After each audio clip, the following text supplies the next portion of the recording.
ও আমার পর্দারের মা, ও বাইরার মায়েরা মা গো, এই রূপ দ্বারা যৌবন জং ধরে যাবে মা। ও মা, গত কয়েক মাস আগের ঘটনা মা।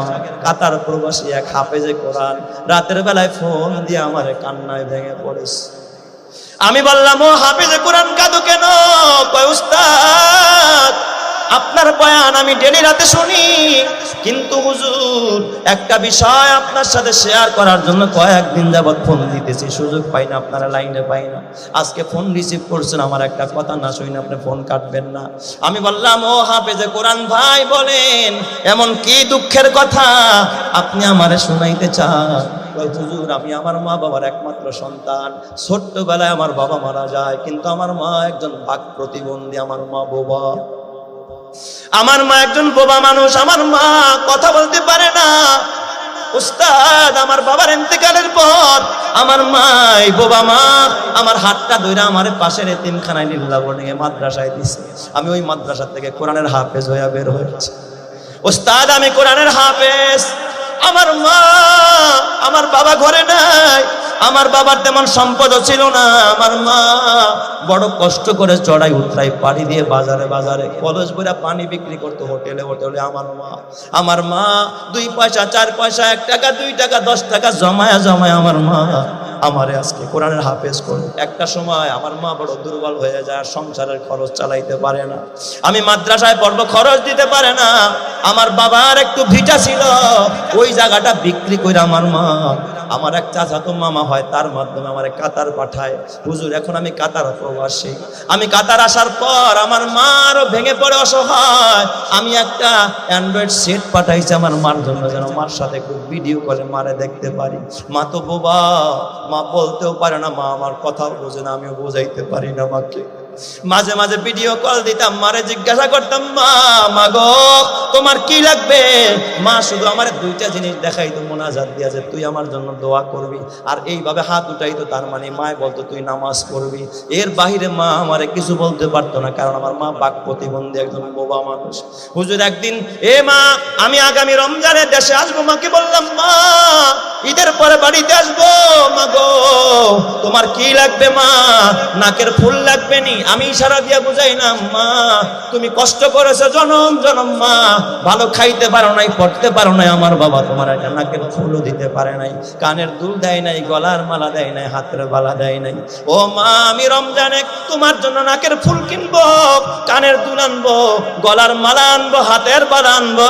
আমার মা চোখের পানি ফালায় আমার হাত দিয়ে দেখায়, বাবা দোয়া করিস, আর বলে তুই নামাজ পড়িস। এর বাহিরে আমার মা কিচ্ছু পায় না। আমার মা বোবা মানুষ, বুঝাইতে পারে না, হাত দিয়ে আমার না করে, বাবা আমার কিচ্ছু লাগবে না। কিন্তু কসম আল্লাহর, উস্তাদ, আমি রমজানের শপিং শেষ করলাম, ঈদের কয়েকদিন পরে আমার দেশে আসার কথা। হুজুর, ওই রমজানের 27 কদরের পরে, 27 কদরের পরের রাত আমার মা 27 কদরের মনে হয় ঘুমায় নাই, অসুস্থ মানুষ। আমার মা প্রেসারের রোগী। পরের রাতে চাহারি খাইতে উঠছে, রান্নাঘরে হয়তো বা গেছে কোনো জরুরতের জন্য কলের কাছে। আমার মা ফাঁকা ওই ইটের উপরে পইরা, ওখানে আমার মা সেন্সলেস হয়ে যায়। মানুষের আমার বোবা মাটারে ধইরা রাতের বেলায় তারা হসপিটালে নিয়ে যায়। ওই হসপিটালে আমার অসুস্থ মাটা ওই জায়গার মধ্যে ইন্তেকাল। হুজুর, এখন আমি বড় অসহায়। আমি এখন দেশে আসছি, নাকের ফুল আনলাম, কানের দুল আনলাম, গলার মালা আনলাম, হাতের বালা আনলাম, কিন্তু আমার মা তো জমিনে নাই। এখন আর নাকের ফুলকে পড়বে, কানের দুলকে। হুজুর, আমি আমার মায়ের কবরের পাশে গিয়া দাঁড়ায়া বলছি, মা, মা গো কেমন আছো জানি না, মা এই অলংকার আমি কারে দিব? মা কে পরবে নাকের ফুল? কোথায় যাবে কানের দুল? কে নিবে গলার মালা? কারে দিব হাতের বালা? আমার মাই তো কথা কয় না। উস্তাদ, আমি এখন আমার মায়ের জন্য কি করব? আমি ডাক দিয়া বললাম, হাফেজে কোরআন ভাই রে, তুই তো জানোস এই টাকা, এই অলংকার এখন আর তোর মা পড়তে পারবে না, তোর মতো চিরনিদ্রায় শুয়ে আছে। নাকের ফুল, কানের দুল, গলার মালা, হাতের বালা পাশের এতিমখানায় দিয়া দে, লিল্লাহ বোর্ডিং এ দিয়া দে, কোরআনের জন্য দিয়া দে। এই কোরআনের ছাত্ররা এই ফুল দিয়া কোরআন পড়বে, হাদিস পড়বে, তাহাজ্জুদের নামাজ পড়বে। এখানে যত সওয়াব হবে তোর মায়ের অ্যাকাউন্টে জমা হবে, তোর মাকে আল্লাহ তাআলা মাফ করে দিবে। জোরে কোন সুবহানাল্লাহ। এ যুবক ভাই, এটা কিন্তু গল্প না, এই যে মাদ্রাসা জামিয়া ফারুকিয়া, রাত্র 2টায় আসবা, হেফজখানার বাচ্চাগুলো তাহাজ্জুদের নামাজের মধ্যে দাঁড়ায় দাঁড়ায় রবের কাছে কাঁদে। হেফজখানার হাফেজ সাহেবরে জিজ্ঞাসা করেন, হেফজখানার ছাত্ররা কয়টা বাজে উঠে?